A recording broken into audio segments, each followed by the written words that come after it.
dan jangan lupa like-nya, di-like ya. Di-subscribe itu penting, di-subscribe, di-like, Kalau di-subscribe. mengasihi, yang jelas orang itu harus punya kasih baru dia bisa melayani. Karena Paulus bilang, sekalipun aku menyerahkan, membakar diriku, ya dibakar. Kalau aku nggak punya kasih, nggak bisa. Cuma banyak orang yang bisa mati kan, tapi nggak punya kasih. Nah, itu jihad itu, menyerahkan jiwanya kan. Jihad itu nggak punya kasih kan. Percuma. Sekalipun menyerahkan dirinya buat dibom gitu kan, buat ngebom diri sendiri. Nggak berguna katanya Paulus ya, firman Tuhan melalui Paulus, nggak ada gunanya. Karena nggak punya kasih. Jadi yang penting kasih dulu. Kalau dia punya kasih, maka dia punya hati yang melayani. Itu. Tapi masalahnya Pak Paul, dia punya hati melayani.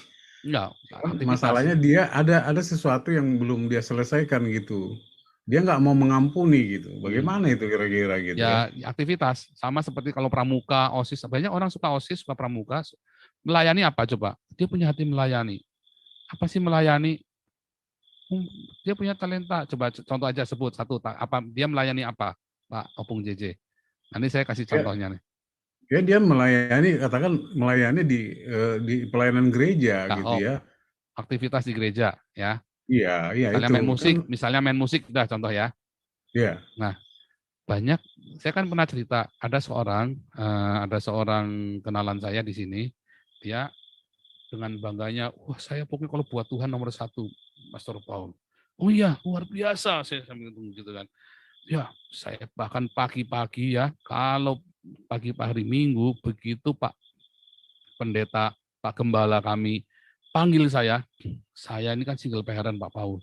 Anak saya belum saya kasih makan, mereka baru bangun. Saya ditelepon Pak Gembala, saya langsung berangkat. Terus saya kaget. Terus dia cerita lagi, tahu nggak setiap kali saya berangkat, saya pikir cuma 2-3 jam. Seringkali malam saya baru pulang. Saya tambah kaget lagi. Lu anak kamu makannya gimana? Ya saya telepon lah, saya pesankan makanan atau gimana. Terus saya bilang, kamu tuh bukan melayani Tuhan. Kamu melayani Pak Pendeta. Dia kaget. Loh, iya. Loh, kalau gitu melayani Tuhan apa? Kalau kamu melayani anak-anakmu dulu itu, sekalipun kamu sebel, sekalipun nanti akhirnya kamu dimusuhi sama pendetamu, karena dianggap tidak menolong, tapi anak-anakmu kau urusi dengan baik, itu kamu melayani Tuhan. Sekalipun akhirnya kamu disalahpahami sama jemaat, gara-gara kamu prioritaskan, karena kamu single parent. Anak-anakmu itu membutuhkanmu, bukan pendetamu. Pendetamu bisa kerjain sendiri. Dia itu manja, dia itu berusaha mengikat kamu. Dia senang aja kalau ada yang bantuin. Saya juga sama, kalau ada yang bantuin juga senang. Ya kan? Tetapi ada lebih prioritas keluarga daripada komunitas. Nah, banyak orang kebalik-balik. Makanya saya bilang, dia tidak melayani Tuhan. Dia sedang melayani dirinya sendiri, aktualisasi diri, Pak. Harus membedakan, melayani Tuhan itu apa sih? Tuhan itu tidak kelihatan. Gimana cara kita melayani? Main musik Pak di gereja? Bohong. Saya tadi tuh main musik, apa saya melayani Tuhan? Bukan. Saya melayani Anda semua, supaya Anda ikut bersukacita bersama dengan saya, memuji Tuhan. Saya melayani Anda, bukan melayani Tuhan. Tetapi begitu Anda bilang, wah suaranya melero, dicaci maki saya. Tapi saya tetap mengucap syukur. Nah itu saya baru melayani Tuhan tuh. Melayani Tuhan itu baru di endingnya tuh. Tapi selama proses itu, ya itu melayani jemaat. Makanya saya beli alat musik. Saya beli peralatan yang baru supaya bagus. Saya sendiri suka dengan suara yang bagus. Ya kan? Nah itu melayani jemaat, melayani komunitas kita. Sedang dalam komunitas Koinonia online ini. Nah itulah melayani jemaat. Kita melayani orang-orang. Tetapi saat melayani Tuhan itu saat saya dicaci maki, saya tetap bisa tekun. Ya, oh saya lagi sakit, tetap ngesom. Oh itu melayani Tuhan. Oh bukan, saya melayani jemaat. Saya melayani supaya Zoom itu berjalan sehingga teman-teman semua bisa tetap eksis dan bisa menyuarakan kebenaran di sini. Itu saya melayani umat, melayani masyarakat. Bukan melayani Tuhan.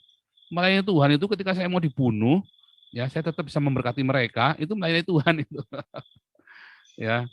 Artinya kan gini Pak Paul ya, itu case yang tadi bahwa dia melayani tapi belum mengampuni, berarti kan saya kan nggak bisa lagi menyelesaikan persoalan dia itu. Artinya kan saya cuma hanya bisa berdoa saja barangkali supaya dia memprioritaskan pelayanan dirinya sendiri dulu baru bisa melayani orang lain, kan begitu. Kalau saya gembalanya, saya ngeliatin dulu masalahnya dia apa, masalah suami istri. Saya nggak bisa paksa, harus pelan-pelan. Nah, tapi apa kalau dia harus nggak boleh melayani? Dia melayani apa? Khotbah ya jangan. Dia kan mau ngajar. Gimana dia mau ngajari orang, dia sendiri masih nggak beres. Tapi kalau dia main musik, oh ya apa-apa. Oh, tapi kan itu keimaman. Nah, itu nanti tanggung jawab dia sama Tuhan. Tapi saya akan bimbing dia sekali. Tapi nanti jangan langsung diserang. Karena masalahnya dia kita nggak ngerti. Bisa jadi dia benar-benar disakiti dengan luar biasa.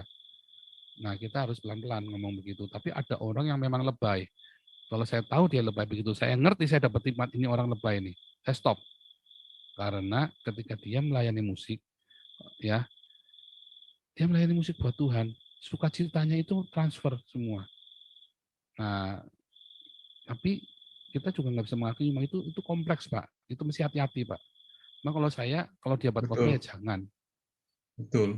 Kalau buat Jadi ngajar ya kompleksnya itu jangan. Pak Paul, mungkin kompleksnya itu kan karena kelihatannya dia menyimpan sesuatu kepahitan, tapi dia mau bikin kompensasinya dalam dalam yang lain bentuknya Iya, gitu. nah itu nggak boleh. Tapi kita juga dalam komunitas ini kan banyak orang berdosa, jadi ya biarin saja. Tapi balik lagi kita kasih pengertian kepada jemaat. Nanti kita dimuridkan, itulah gunanya dimuridkan. Kita kan nggak bisa paksa orang untuk selalu Iya, iya. sempurna. Tetapi kita kasih pengertian terus, dan dalam waktu ngajar, kita kasih pengertian, waktu kumpul, waktu duduk, pelan-pelan dia cerita. Iya, iya. Karena yang kita lakukan ini melayani komunitas, oh saya menyembah buat Tuhan, oh belum tentu, nanti dulu. Dalam satu level nanti iya, tapi dalam level tertentu belum tentu yang lain juga punya. Banyak orang yang kelihatannya nggak punya masalah, tapi dia macet, ternyata dia rajin ke lokalisasi, tapi dia diam-diam kita nggak tahu. Kebetulan aja dia terbuka lalu kita hakimi dia, jangan dong. Jangan juga, nggak adil juga. Jadi kalau Oke. saya adalah style kendo, tetapi kita lihat terus. Saya ngamatin terus. Oh, saya yang sama-sama melayani sama kita pun saya ngamatin terus perkembangannya semua. Saya pun mengamati terus. Saya terus doakan terus, Ya. ya kan? Bukan kita nggak kenal saling kenal satu sama lain. Nah, sama ya. Jadi Oke. kita juga harus jangan menghakimi, tapi kita juga jangan masa bodoh.